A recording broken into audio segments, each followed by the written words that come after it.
Hello, everyone. I'm just going to give a couple more minutes for, I guess, seconds, we'll see, for folks to enter the waiting room and join the webinar with us today. I'm glad that you can all make it. I hope the weather's nice where all you are. It's nice where I am.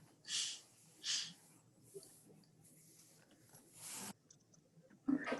Seems as though the first brush of the waiting room has come in. So I'm going to start, and the stragglers will straggle, but we can get to them when they come here. So I just wanted to thank everyone for being on with us today. My name is Olivia Le Warn. I'm the engagement coordinator for the Coalition for the Delaware River Watershed, and I use they, them pronouns. So I'm really glad that all of us could again join today for the second of our fall webinar, our fall DEIJ webinar series. So this webinar, just to make sure you're all in the right place, is sharing outcomes from working with a DEIJ consultant. So many organizations that I've talked to as a part of my role as the DEIJ work facilitator have shared that they're all in different spaces where it comes to getting a DEIJ consultant for their organization, whether they haven't gotten one and they're looking for one, they're using one and they're not sure the best ways to utilize this consultant, or their consultant just left and they're not sure how to move on past that relationship. So there are a ton of questions when it comes to working with a DEIJ consultant, but we have some fabulous speakers with us today that can share their process and their outcomes to hopefully inspire the rest of you all. So like I said, we have 4 fabulous speakers. So first off, we have Sandra Mola. She's the director of the Coalition for the Delaware River Watershed. Hillary Mohabt, who is the director of social media and inclusion for the New Jersey League of Conservation Voters and the Conservation Voters of Pennsylvania. Leah Mastropolo, who is the Associate Director of Urban Stormwater for American Rivers, and Serena McLean, who is the Director of River Restoration for American Rivers. And they'll be discussing their organization's process of working with various DEIJ consultants to help guide all of our attendees on the path towards working with their own DEIJ consultants. So with that, I'm going to toss it over to Leah and Serena. Go ahead. Thanks, Serena. Thanks, Olivia. Gosh. I'm Leah Mastropolo. I'm with American Rivers. I use she, her pronouns. I'm going to just share my screen here quickly. I've got a couple slides prepared.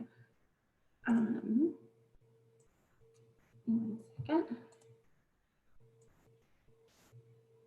All right, can everyone see those all right? Thumbs up? Okay, great. So for anyone who isn't familiar with American Rivers, we're a national organization with the mission to protect wild rivers, restore damaged rivers, and conserve clean water for people and nature. Our work in the Delaware Basin is mainly focused on policies and practices that advance use of nature-based infrastructure, really, for stormwater and water quality protection. Also presenting, so that's the majority of what I work on here. Also presenting with me today is Serena McLean, who leads our river restoration work in the Chesapeake Basin.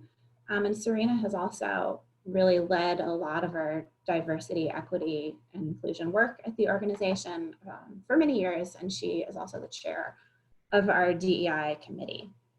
So we're going to talk a little bit about our organization's experience and process with working with a consultant, really just to cover what that's looked like for us, and then some of the work that has grown out of that process. I'm going to start by giving you just an overview of the timeline for kind of what we've done, with the caveat that I've only been at American Rivers for about 9 months now, so a lot of the work that I'm going to be covering, I wasn't actually here for. I'm going to hand it over to Serena after that, and she's going to talk more about her perspective, having led a lot of this work and chairing the committee, and also just kind of reflect on what she's learned and some thoughts that she might have for other organizations that are looking to get involved in a similar process, I think. So before I jump into kind of what we've done, I just want to read this from our vision statement that I think does a good job of explaining why it's important that we do this work. So our goal is to address and correct the underlying systemic inequities around water that affect people and communities, and to develop an internal culture that honors differences and reflects the diversity of the communities that we serve. And a part of that is really just acknowledging that the conservation community historically hasn't served everyone equally or equitably, and in some cases has done real harm to particularly communities of color. So our DEI committee was formed in 2016 and then chartered in 2017 with the task of really identifying activities and benchmarks that could be incorporated into our strategic plan around DEI work. And the committee was set up with a structure that allowed it to work directly with the president and senior management, which I think was really helpful in elevating those issues within the organization. So pretty quickly after forming the committee realized that it would be really helpful to have an outside consultant that had more experience doing this type of work. And so there was a competitive RFP that was released and distributed to a number of different diversity consultants through a competitive bidding process. A consultant was selected, and really, so the scope of their work was to help refine this vision for DEI within American Rivers, to design and conduct trainings for staff, and then to work with the committee to develop a survey and then this DEI plan that could be incorporated into our strategic planning. So in 2018, our staff trainings kicked off with an in-person training on unconscious bias at one of our annual all staff meetings. So we have a big team that's spread out across the country. So it's not very often, even pre-pandemic, it wasn't very often that everyone got together. So this was one of those annual meetings. This first training was held. And then after that, over the course of about 2 years, the consultant delivered 5 different webinars that were focused on specific topics.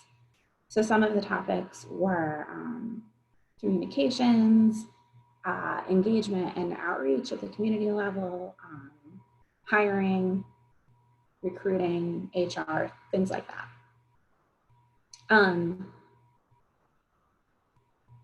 And so concurrently, at the same time, this process of developing a DEI plan was also happening. So in 2018, the consultant put out this staff survey of culture to try to identify needs and prioritize recommendations that could be incorporated into the plan. So the survey included an anonymous online survey and then a whole series of meetings with different working teams within American Rivers. And so the results of this were really a snapshot, I guess, of where American Rivers staff were on DEI issues at the time. So it came back with a lot of responses, a lot of which was related to DEI, a lot of which wasn't even necessarily related to DEI. And so the consultant was really helpful in taking all of that feedback and then working with the DEI committee to put that into this planning framework that then could be iterated through over the next couple of years, I guess, or next year, as the committee and the consultant work together to kind of refine where the organization needed to go. What I think was kind of cool about this project is that at the same time that the staff were working on their plan, the board was actually working with a separate consultant on a visioning process, and that ultimately led them to developing their own DEI plan and forming their own committee. And so the board was looking at how they could become more inclusive and also diversify the participation on the board as the staff were doing their own parallel work. And so I guess in the beginning of 2020, both of those plans were then integrated into this one American Rivers diversity, equity, and inclusion plan. And so I won't get into all the details of exactly what that plan looked like. It's available on our website. You can check it out if you're interested. But basically it's just broken up into 4 program areas. And what's important about that is that it aligns with our strategic plan, and it's also set up in a way that when staff are working on their annual their annual process of kind of like planning and review, it's easy to incorporate the DEI metrics into their own work plans, which I think is really nice. And so sort of this year and looking forward, after this plan was finalized, the committee has really started to think about how to carry this work forward as this consultant process has come to an end. So part of that has been coming up with a number of opportunities for the staff and the board to keep learning and keep talking about these things and figure out a way that this work can be self-sustaining within American Rivers as a consultant leaves. And so a couple of those are listed here. One of them has been these equity leadership cohorts that staff, I think mostly our staff out west, have participated in. One was the equity leadership cohort funded by the Hewlett Foundation, and then another one was called Environment 2042, which was funded by Bechtel, and those were just more in-depth workshops that American River staff were able to go and work with other organizations on some of these issues, and then come back and bring that learning back to the organization. Another thing that we're working on that's come out of all of this is this equity assessment for community engagement. It's a toolkit that one of our legal fellows has been developing, and that's to help guide work within the communities where we work on the ground.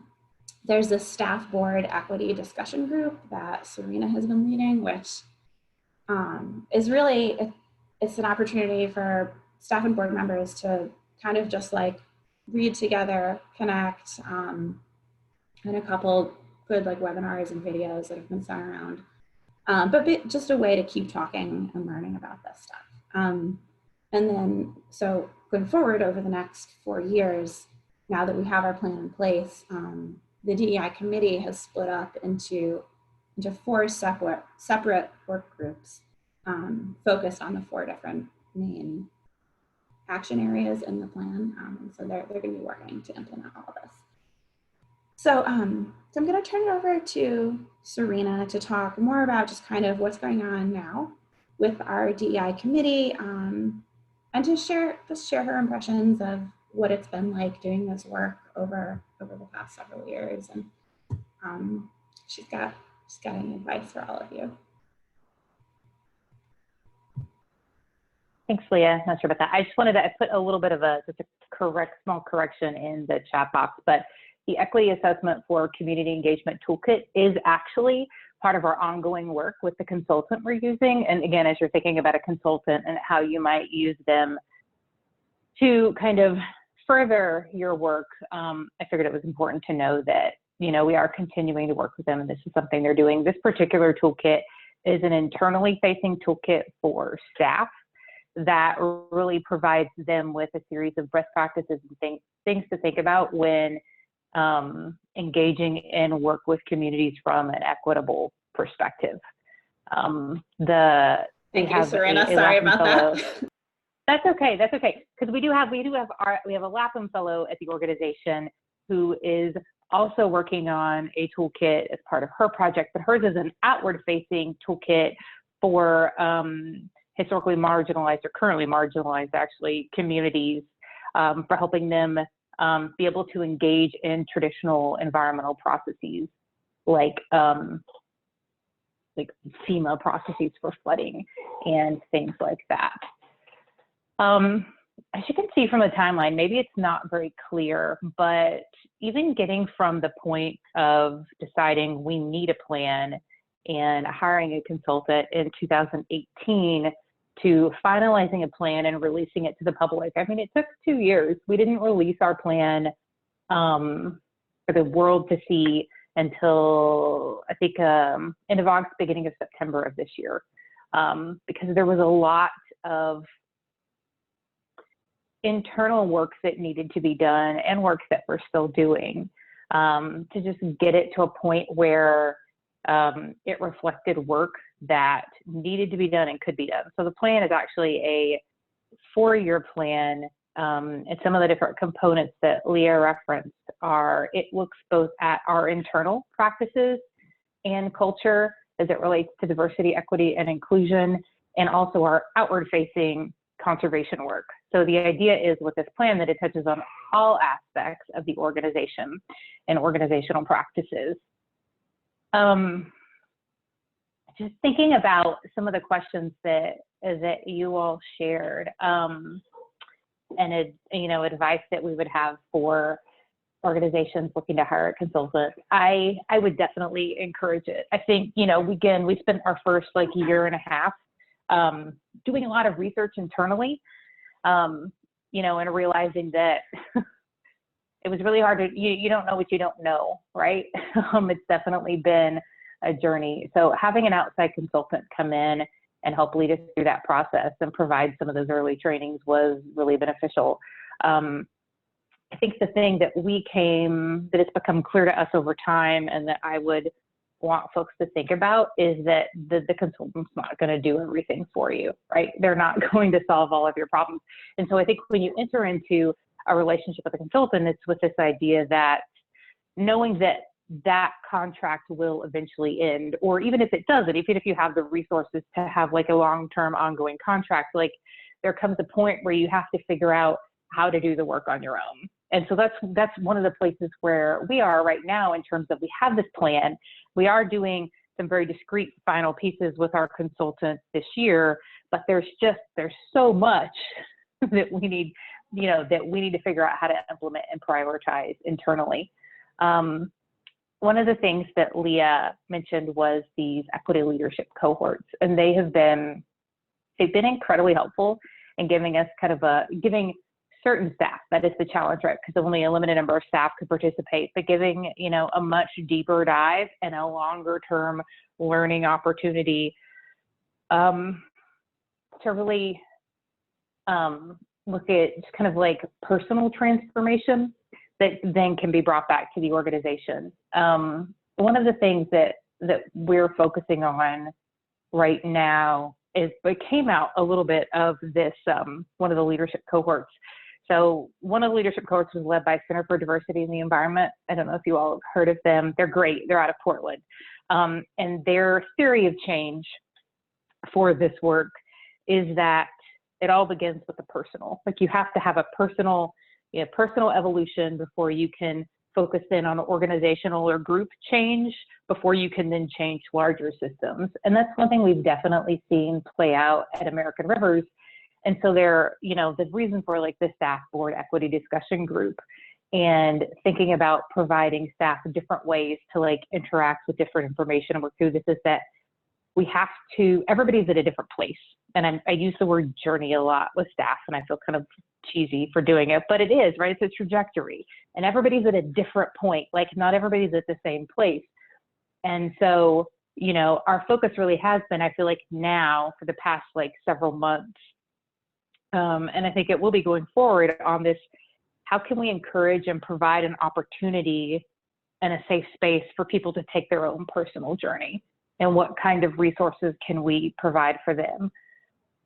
And so, yeah, and it's interesting because one of the questions too is, what do you wish you'd done anything differently? It's I kind of wish I knew more when we started this, but at the same time, it goes back to everybody's on this different trajectory, right? And so I was one of the people that was able to participate in some of these leadership cohorts.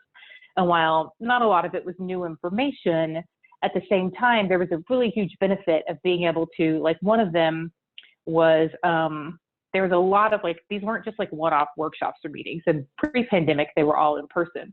They were multi-day, 4 times a year. And you're really doing small group breakouts with people who have the same, or in the same position with other organizations, right? So all the CEOs that participated got together, and there was board representation. All the board members got together, and all the the heads of conservation got together. And I went as the chair of our DEI committee. So I sat with organizations that actually had equity officers and were much further along in this work. And it was really helpful to just hear, the opportunity to do peer learning and hear from them what they'd struggled with and what they didn't. And also just tools, right? Some of them have already have developed hey, we have employee resource groups and this is how we structure ours. And here we will share with you the guidance that we provided to staff. It's just kind of, it was nice, right? Because again, I don't know about all of you, but we didn't have the resources to continue to, to hire consultants to do everything for us. Like, it's like really hard to find, we were lucky enough to find money to hire a consultant, but to continue to do that on an ongoing basis just as currently isn't really in the cards. And again, it forces like, I don't know, there's value in struggling and figuring out how to do these things organizationally, right? It helps like make sure that everybody's coming along with you instead of just having a consultant give it to you. Anyway, that's my advice, but we're open for questions. Great, thank you so much, Leah and Serena. I see a question in the chat from Julia Somers, who's asking, the chat just moved, golly gee. What are some of the most important takeaways of your experience for small nonprofits and with little resources available for this work? Julia, I'm actually gonna hold your question because American Rivers as a large national organization won't be able to speak to that question in the same way that some of our following speakers, but I'm not ignoring you. And then Erin asked, interesting that the board and the staff were meeting with separate consultants and then came together to integrate their DEI plans towards the middle and end of their consulting process. In retrospect, would you have liked the board and staff working with the same consultant and have more collaboration in the DEI process from the beginning? Or did you find that the process that you had done was suitable for your needs?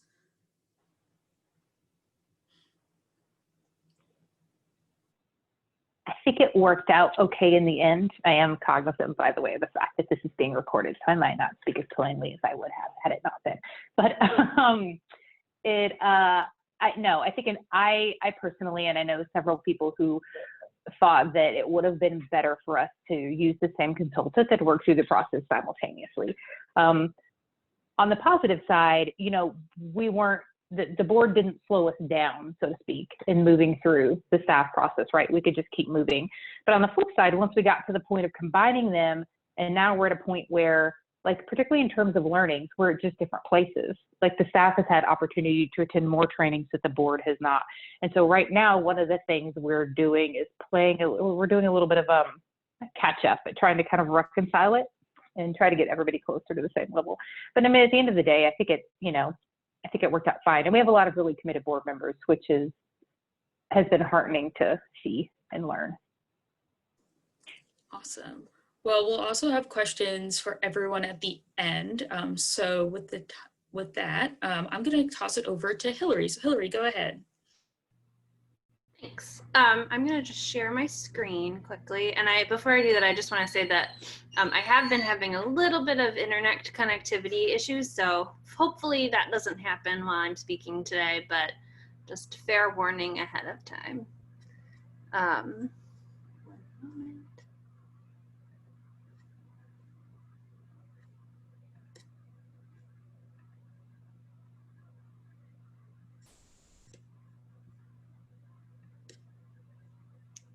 One moment.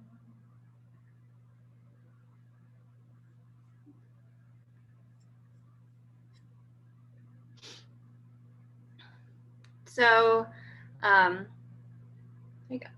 So, as Olivia said in the introduction, I'm Hillary Mohap. I'm the social media and inclusion director at New Jersey LCV. When we started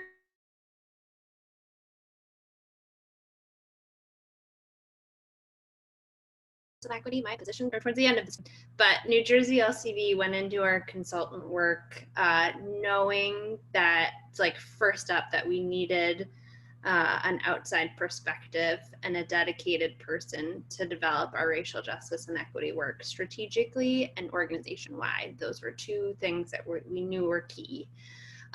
We weren't sure how to do that. Over time, what we learned to embrace was that it wasn't just enough to hire a person for 1 year from the outside. We had to commit to continuing those efforts as a staff after that consulting contract was over, which is something I think that Leah and Serena both spoke to. I'll say more about how we've continued brief presentation, but working with consultants from the equity paradigm. So New Jersey LCV began pursuing building and sustaining a more equitable workplace early in the year 2019.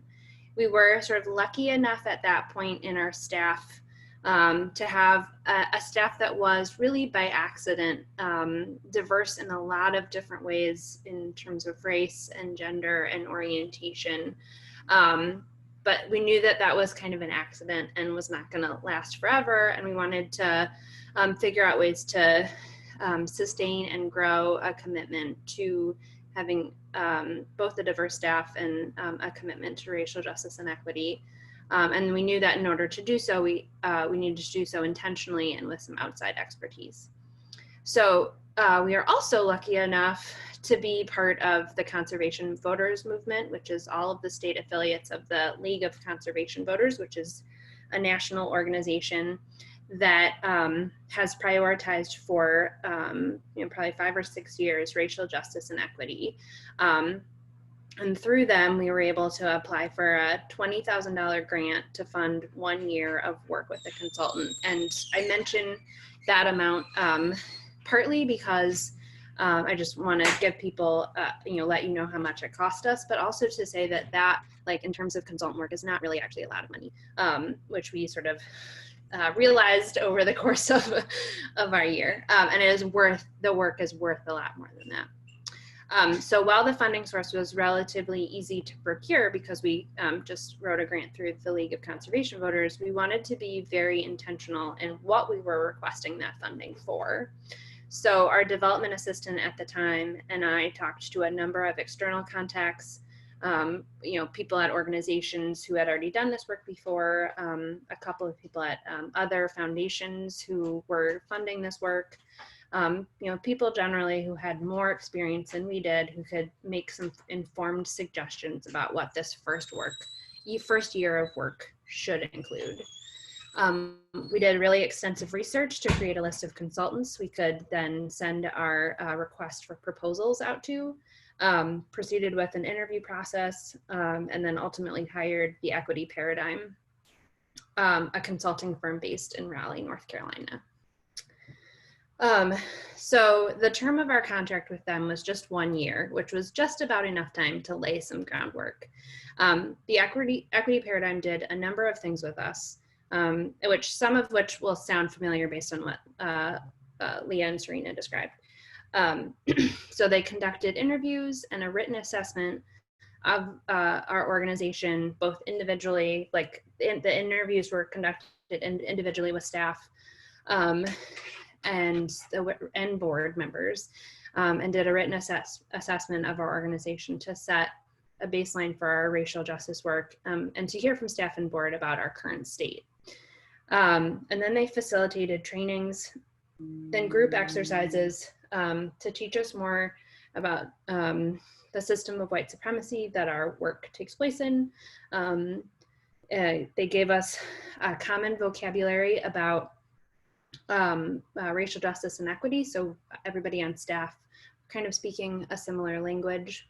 Those trainings also established where our organization's strengths and weaknesses lay, and they also incorporated conflict resolution into our work structure. After those trainings and exercises, we developed a vision statement for our racial justice and equity work that sort of guides everything we do even now.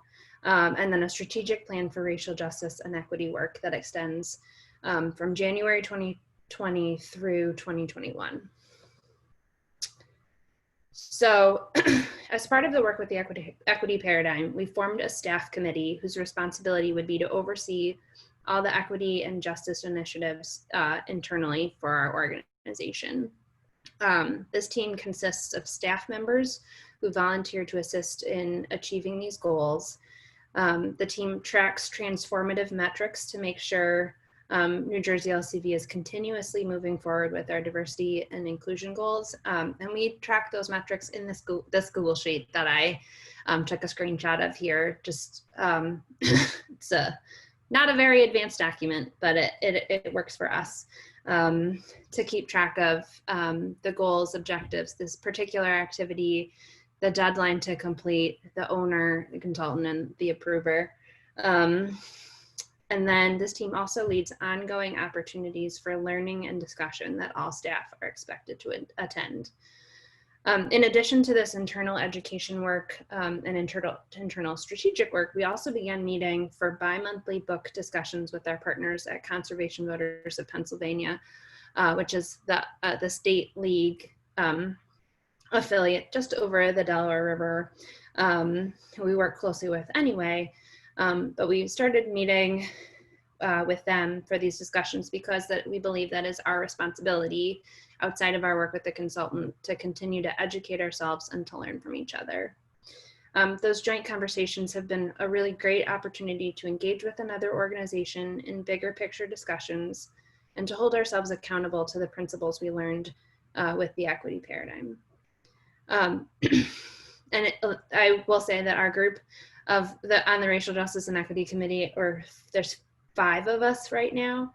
It's a small but mighty group of people from across the organization. We meet every other week to debrief previous learning conversations, review the strategic plan, and track progress in this Google Sheet, plan for upcoming discussions, and work on our own deliverables because our committee has our own responsibilities for meeting those strategic goals. Our staff and our board collectively now take part in an additional 3 subcommittees. I think that is on the next. Yeah. 3 subcommittees dedicated to equity and justice at the board level, equity outreach on the staff level, and creating an organizational culture where everyone feels they belong by celebrating milestones and making time for staff bonding, even in this era of social distancing and remote work. About halfway through our time with the equity paradigm, I was promoted to inclusion manager, meaning that it's technically in my job description and my responsibility to ensure that we continue to talk about and work on racial justice and equity. But one of the things that we committed to and learned over the course of our time with working with the equity paradigm is that while it's in my job description, it is everybody's responsibility. It is part of, whether it's written or unwritten, it is part of everybody's work. That was one of the key takeaways from our work with the equity paradigm. From day one, our executive director reiterated to staff how important it was for all of us to be committed to this work. The trainings and workshops were not optional. There were very few things that that trumped that time together, partly for the learning opportunity and partly to say, this is the priority. And so that by the end of our year with the consultant, we had a firm collective foundation for moving ahead without them. And we worked with the equity paradigm for just 1 year. It was a very short time. And now that we're nearing the end of our first year without them, we've begun identifying where and how we might need additional external assistance in the future. And so it was sort of the year with them and now a year without them kind of gave us the opportunity to identify the things we could do on our own and the things we need additional help with. So just a few key lessons learned from that year with them and then the year without them. The executive director's buy-in is absolutely crucial. Other staff like me, like some other person on staff might be and probably should be keeping the consultant work going that day to day, maintenance of that, management of that, those trainings and workshops and things like that. But it's really important that the executive director or leadership team reminds the staff, on a regular basis why the work is important to the overall organization's mission. Working with a consultant is not the end all be all, as Serena mentioned this too. Your contract with your consultant is a fixed time commitment, and you'll need to put into place plans to sustain the work past the contract, whatever works for your organization. Plus your contract, our contract was $20,000. It was not enough to pay the equity paradigm for all of the wisdom that they could have shared with us. And because we wanted, we were paying them just that a little bit of money. But I think there's the upside to that is that it forces you to have an opportunity, like the joint conversations that we have with Conservation Voters of Pennsylvania, to practice putting what you're learning into use while you still have the guardrails of the consultant to like go back to say, we need some help with this. The third lesson we learned was that this really is a long-term investment. We spent $20,000 to work with a consultant. Part of being good stewards, of that investment, of that $20,000 is to sustain that work as long as possible, and to think about how we can build on it with other grants. And then finally, racial justice and equity work is everyone's responsibility. Everyone on staff and on our board came to these conversations from different places.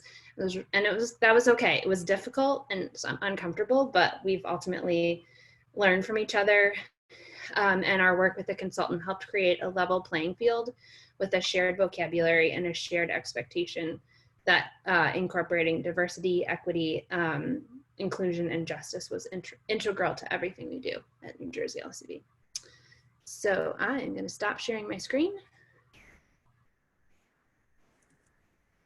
Awesome. Thank you for that, Hillary. So I have a question in the chat that was asking if you had experienced any pushback or resistance from senior management regarding like the seeking of funding and funding the work with a consultant. And if so, how you were able to circumvent that potential pushback. I think I was pretty lucky that we didn't really have the pushback. It really helped that national LCV basically has set the tone for the other for the state affiliates to say like, hey, this is really important, and also this is important, and also here are some funding opportunities. So there's very little room for an executive director to say like, oh, this is not important. And I think for us, the opposite has been the case, where my executive director has said like, oh, here's this funding opportunity and this funding opportunity, and it's been more of a process of saying like, I don't do what grants can we apply for in 4 days, and or how can we like put these together. So that, I feel very fortunate that hasn't been an issue for us.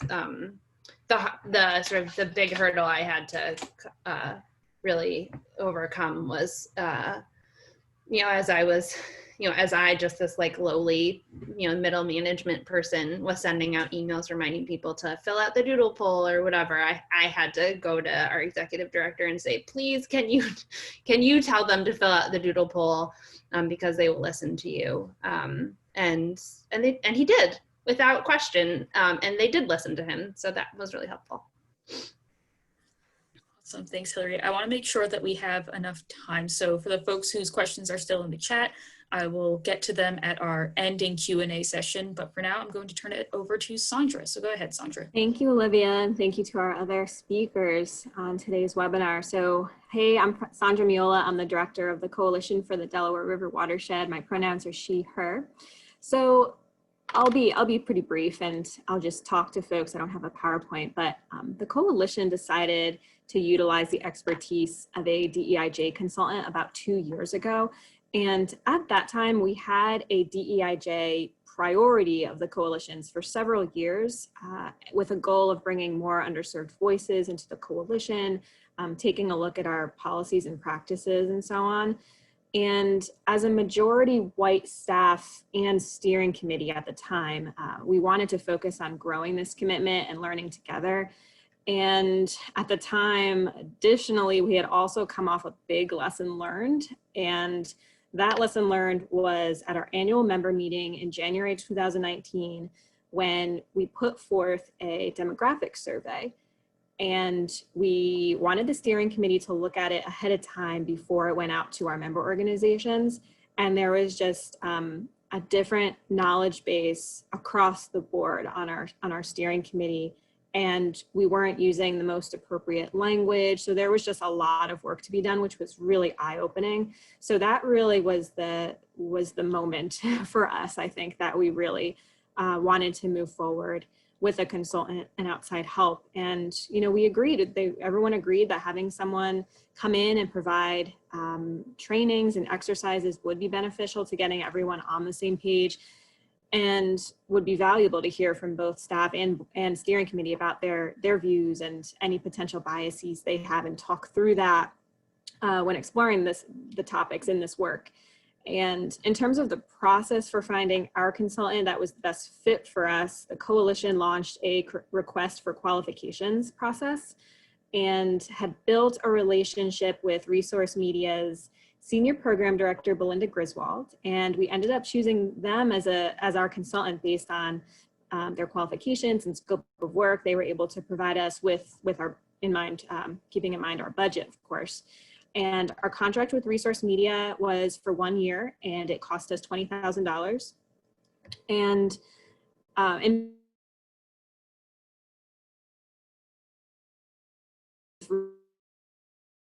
Resource Media hosts annual steering committee day-long meeting each summer, or at least we did before COVID. And in the summer of 2019, Belinda led a race-based training for our 16-member steering committee. It was the first time we were all able to come together about these topics in a, in person, in a really fruitful and deliberate way. And we dove into the definitions of racism,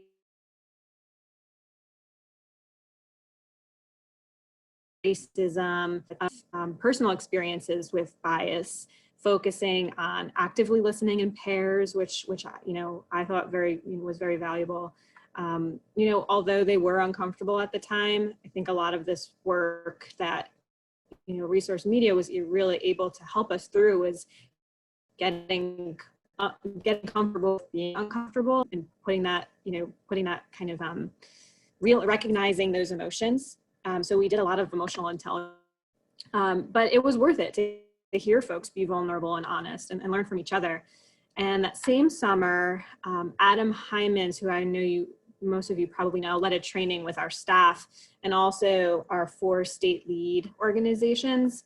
And that training focused on definitions ranging from LGBTQ plus definitions, race definitions, land acknowledgements, went really deep into those, and Adam answered a lot of questions, but we thought it was so important to get our 4 state lead organizations, our boots on the ground organizations, to really be on the same level playing field when it comes to terms and language when they're talking with members, coalition members. So another key lesson we learned is throughout this journey is that language is so important, and trainings like these warrant repetition, which we heard that feedback a lot from our steering committee and other partners, like, oh, I've already done this training. This is like the 3rd time I've been hearing about XYZ, but that's the point. You want to be able to really be able to learn it enough so you can be able to turn around and teach it to someone else, and really get everyone on the same playing field. And something that Belinda really honed in with us was 3 core skills particularly for white conservation organization staffers committed to DEIJ.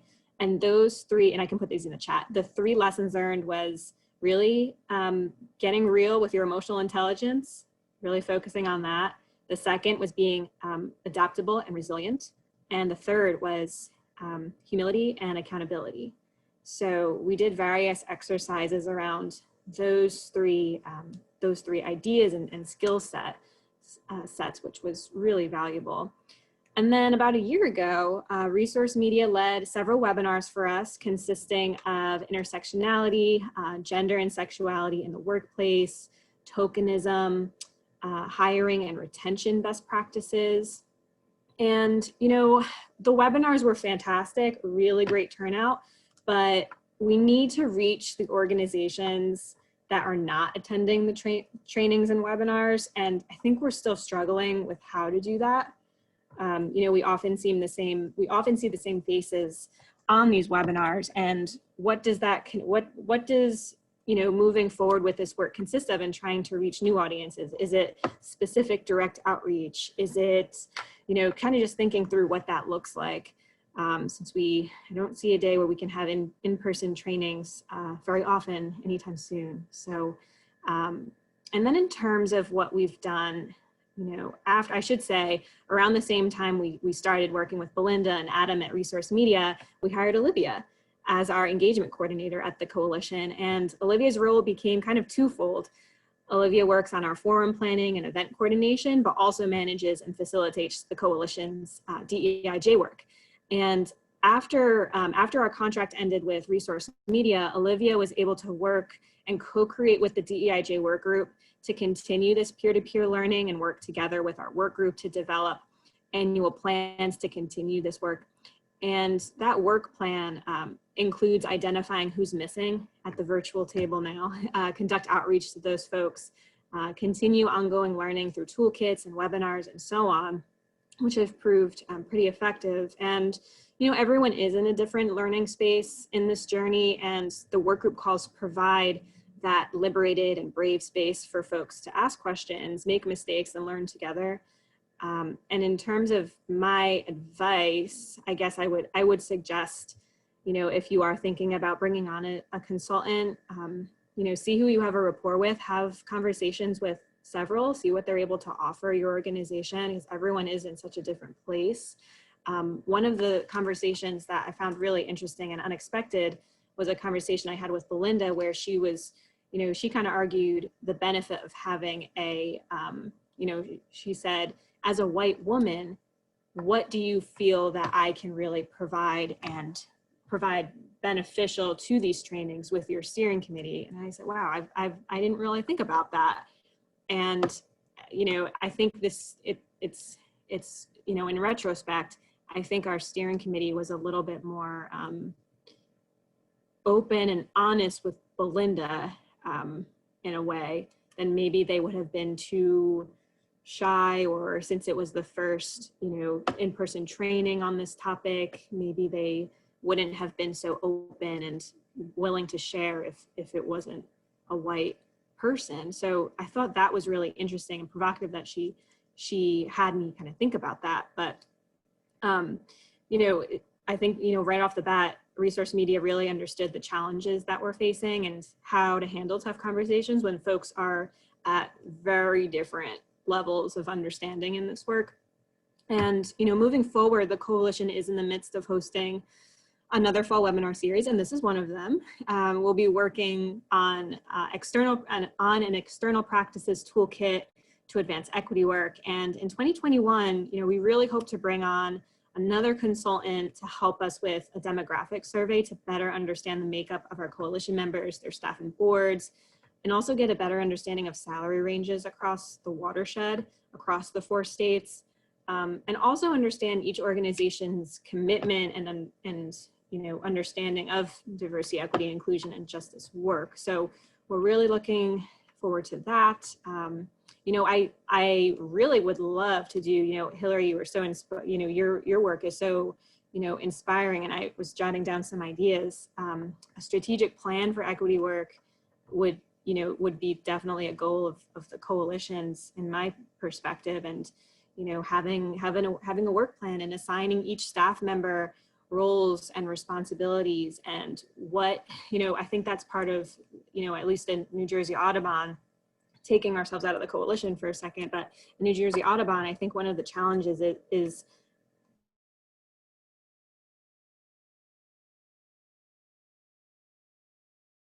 a work plan, set it out really well so everyone knows what role they play and how they track that and so on. So that I really liked. So I think that's all I have to say. And I agree with the lessons learned and advice provided by the other speakers. This work is everyone's responsibility. Don't rely too heavily on a consultant. We really all need to work together. And it's a long-term commitment and must be funded as such, putting our money where our mouth is. So that's all I have. Olivia, I'll turn it back to you, and happy to answer any questions. Great. Great, thanks, Sandra. I'm getting the classic, my internet is unstable, so my video is going to be off, but my voice is going to be here. So if folks have questions for Sandra specifically or for any of our presenters, we have about just under 10 minutes for our ending question and answer portion. So Sandra, you touched on this a little bit, but I wanted to know from our other presenters, an attendee had asked, how do you know that you chose the like quote unquote right consultant for your organization? And that also ties into what are the like deliverables that you're looking for these consultants in specific as you're searching for a consultant. So anyone who wants to take a stab at that one can go ahead.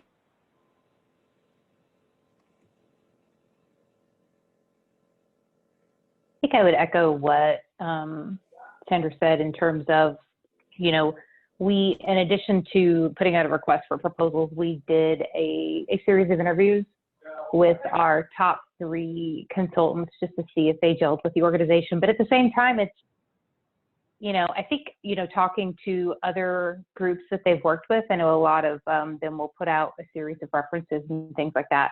I mean, we hired the Avarna group, that was great, but through our work with the board, we've worked with Center for Diversity Environment, we've worked with a few, and, you know, I don't know. I don't know if there is one right one. I just figure out what's most important for you and what you want to get out of it. Yeah, we did interviews too, and it was in a very similar way that we would do with like staff hires, and we just clicked immediately with the equity paradigm. And they were, I think one thing that worked well with that for us with them was that they were a fairly new organization, and we were with it, although the principal had a lot of experience with nonprofits of lots of different sizes, and some of them with an environmental background. And so while this was a new sort of venture for her as an independent consultant, she really knew what she was talking about and was perfect for us in that way. So, sorry, this is Alex Osaya. I was the one that posted that question about the deliverables on the chat. And so my question, to be more specific, is what changed after having the feedback from the consultant? I mean, which things you did differently after the consultant gave you the feedback that you put in place as, you know, going in the direction of be a lot more inclusive?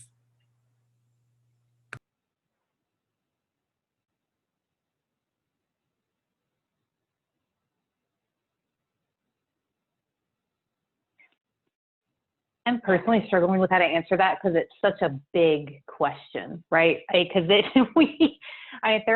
are changes across the org, like in terms of what the anonymous staff survey said, and you know, because again, the anonymous staff survey and the team meetings were part of the information that kind of drove the crafting of our plan, right? But I mean, it's anything from, you know, coming up with a process to reevaluate how we recruit potential candidates for hiring and things around that, to the fact that it was identified that we didn't actually have, again, this was back when we went into the office, but there was no office door that locked that could be used as a place for nursing mothers, right? It's just, and so like, so much changed and so much still needs to change. Yeah, it just feels like a really big question. Yeah, I echo everything. I was going to say everything has changed or will change, I think.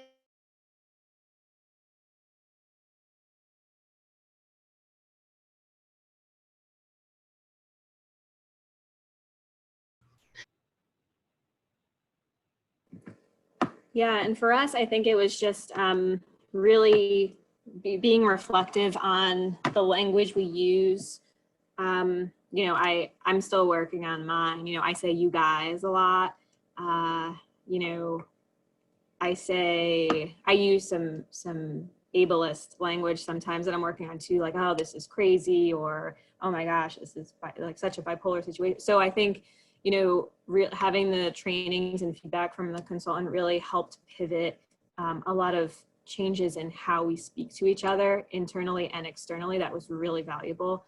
That's one of the first ones that come to mind. And just, you know, really that emotional intelligence of really meeting folks where they are and just listening, and not listening to, listen to understand, not to respond, was another big takeaway, and how we started pivoting as a staff and coalition members to do the same. And I think, you know, one of the really valuable takeaways from Resource Media was their meeting norms, and having meeting norms at the top of a meeting, just so everyone is on the same page as to, you know, one of my favorite meeting norms is throw glitter, not shade. And oh my gosh, there's so many good ones. And we kind of developed our own using Resource Medias as a guide. And, you know, I thought that was really important, in just setting the tone that we're all here for the coalition, at least, to help lift each other up, not be competitive or antagonistic in any way. Not that we were beforehand, but just really being cognizant of the language and tone we're using, and how we bring ourselves to meetings and how we take up space. It was interesting to hear surveys being done in the beginning, but I'm wondering if there has been any consideration of doing follow-up surveys to see if there have been any changes in people's behaviors or attitudes or... One of the things that doing the surveys with the equity paradigm sort of set as a norm for us was evaluating, and sort of, you know, every time our staff has a big conversation about racial justice and equity, those conversations, particularly with conservation voters of PA, we sort of build that in as a as part of the process, to say, like, what did we learn? What do we want to do differently? What do we want to make sure we do next time? So because, you know, we know that it's a constant process of learning and growing from each other, you know, we want to continue to learn and grow from those additional conversations too. And that's something we learned to do from the equity paradigm.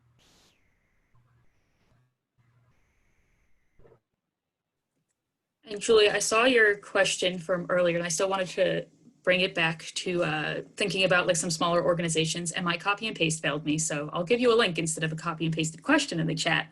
But hopefully for some of the smaller organizations that are joining us, like just knowing the sticker price that Hillary and Sandra had talked about is important when you're thinking about what sort of deliverables you want from the consultant, thinking about that price range as you work towards that.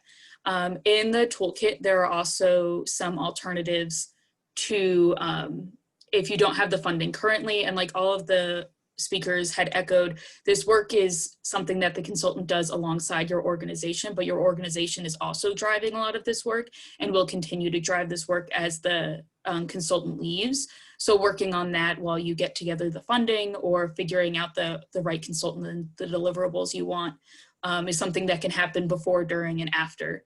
And Sandra's got me on the toolkit, so thank you, Sandra. I hope that that's helpful as well.